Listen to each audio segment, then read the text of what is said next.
All right, as usual, running a little bit behind.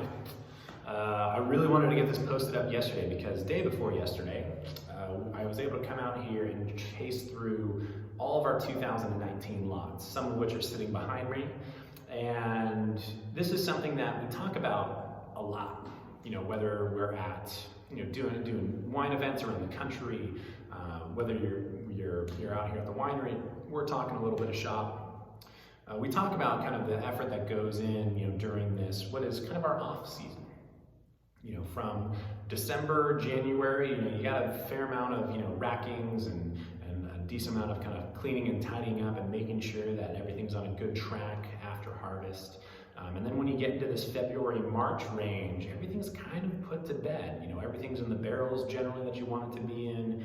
Everything is, you kind of have your bottling schedules all set. You have, it's just in the process now. And like all the gears are turning and moving the right direction, hopefully.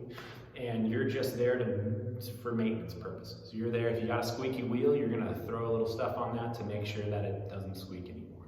That's the whole goal during this aging process, at least for us. It's really our mentality. And kind of the philosophy that's behind our style of winemaking is that we want it to be as non-interventionalist as we can. At a certain point, we're gonna have to be a guiding hand with the wine and say, okay, we're gonna try and get you going this way and make sure that you're moving in that right direction. You have to. If you let it ride a little bit too long, you can end up with some pretty funky stuff going on. But maybe that's your style, which is kind of the great thing about wine. There's so many different ways to tackle it. But for us, I love using the Pinot Noir, especially the 2019 that's just down the hallway. The 2019 is tasting beautiful right now. And for those of you that saw the last video, we're introducing a brand new type of barrel into that program to kind of see if it works. It's a little bit of an R&D project that we have going on, which is a ton of fun. So for that purpose, we're like, okay, here's kind of the base wines that we know we're going to make our 2019 Pinot out of, and then here's this wild card that we're going to see where she ends up. And Pinot being as finicky as it is, that's definitely where we're a little bit more of a guiding hand. I almost like using the analogy of we're the bumpers at a bowling alley when it comes to making Pinot. You're not going to go in the gutter. We're not going to let you go in the gutter. But we're going to try and get you that strike as best we can. But at a certain point, your aim's going to have to be on point. You're going to have, you're not going to be able to shoot a shotgun at those things and knock them all down. You're going to have to be precise and nail it.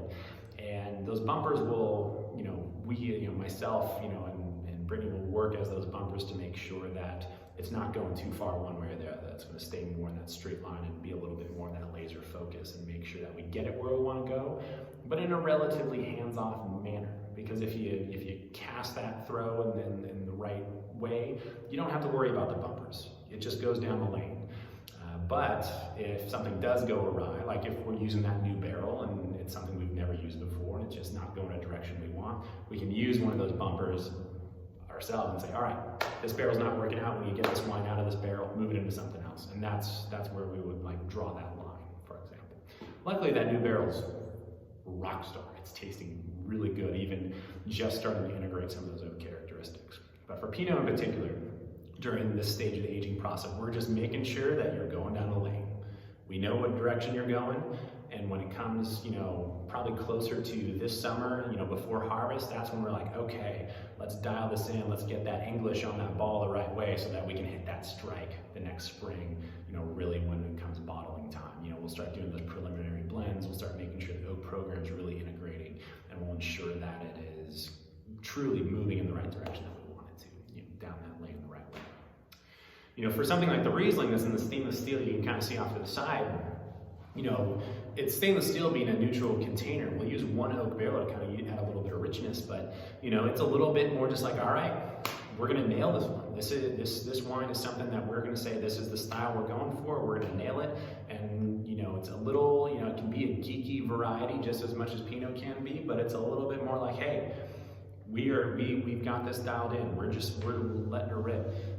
Super excited with where the 18 Pinot is. This is our second year with the Dry Creek vineyard that we've been utilizing for that variety, and it has just been lights out.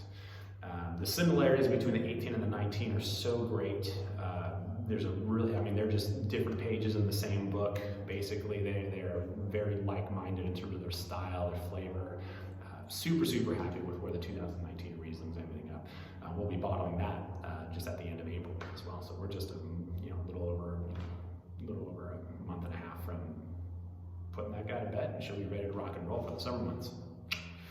Behind me here, this is where we get into the big guns, of course. We got the Cabernet right here. On this side, we got some Cabernet Franc, which is another kind of R&D department for us. And then down below, underneath, we have all of our Merlot. A couple eligible candidates for the single barrel as well, just right down here. And for these wines, these guys were kind of the shock and awe when I was tasting through everything a couple days back. They're massive. The Merlot in particular, it's a huge wine right now. It's pretty impressive. I'm really, really stoked with where it's at.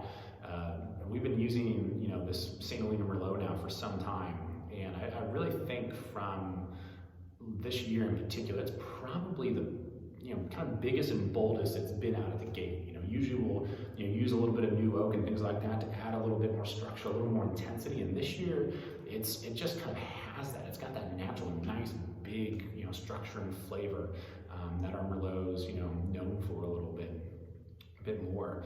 And it was just wow. I mean, it's like this is no joke. This wine is no joke. It's huge. I'm almost like I can't even find words to describe it officially because it was just impressive. Like even for me, this is our 10th year of making Merlot, and even this is like nice. This is awesome. It's like all of a sudden it's just like boom. We're just clicking on all cylinders. That Merlot program is just rocking and rolling. I'm so happy with the way it's turning out. And it's why over the last 2 years now we've had 2 barrels from each vintage that we're like, oh man, I mean we're gonna use one of these for the single barrel for sure, but the other one's like too damn good not to try and make special too, which is why we started making the red blend. Using basically whichever one doesn't get put into the single barrel, that ends up being the base wine for our red blend when it's all said and done. So man, it's been really cool over the last 2 harvests in particular to kind of see that Merlot just really take the next step. And I think that time of making that wine for 10 years really it's just the experience helps kind of go from there. Same thing with the Cabernet. The Cabernet here is just cruising. It's beautiful right now. It is in a barrel that has been used twice before. It's still in essence a neutral barrel because I'm not actually sure what we're going to do with it. This is going to be a little bit of I haven't quite pinpointed exactly. We have 2 new barrels that we haven't put into production just yet. And I was torn because it's like, all right, do we save these for this coming harvest or do we get this Cabernet into one of those? And I'm still kind of waiting to see where this one ends up.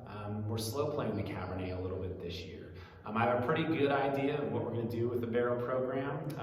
Probably make that adjustment in June, or if not in June, it'll be right before harvest in August, so a few more months down the road, because I really want to see how this evolves. But that comes from using a couple of new vineyard sites, not just the Mount Veeder that you're probably aware of that we've been using now for a while, but also a little bit of Cabernet Sauvignon from St. Helena as well as Oak Knoll. So this is a little bit of the R&D project as well to kind of bolster our Cabernet program a bit more. We're using a few different vineyard sites and kind of seeing, all right, what's going to work best for kind of getting our Cabernet exactly where we want it to be, because this will only be the 4th Cabernet we've ever made. It's still relatively new to the program. So we're still learning as we go a little bit, which is still the most fun probably thing about wine, is that every year you're learning something and you're going to challenge yourself and do something new and something different.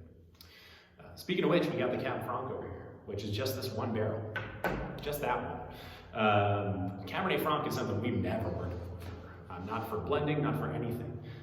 And it kind of just fell into our lap, luckily enough, this year because it was the same Oak Knoll site we were getting Cabernet from. They had a couple rows of Cabernet Franc, and it was literally enough to make a barrel. So we're like, yeah, let's bring that in and see what we can do with it.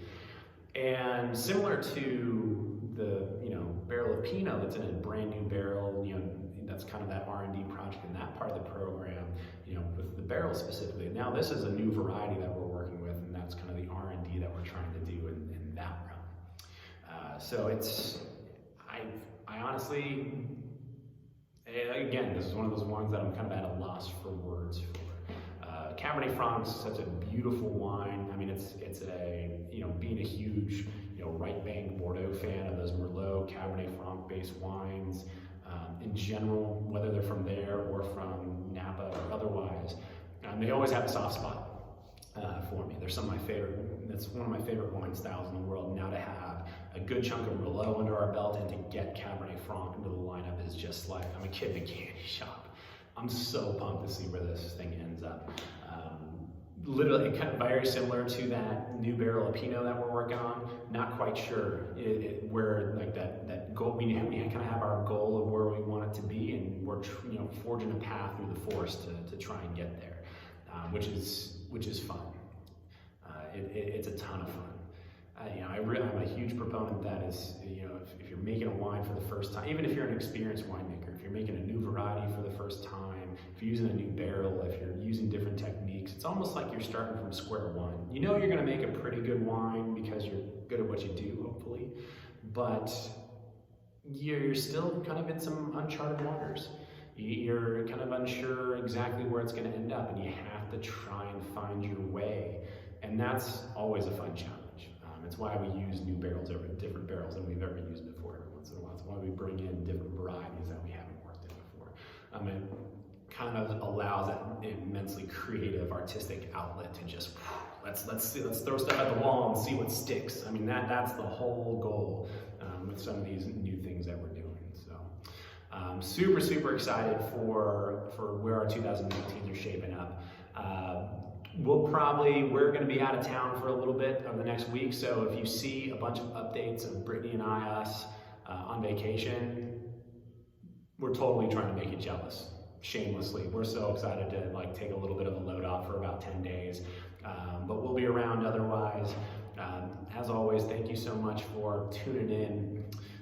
Super stoked as we get closer to bottling. We'll dive in a little.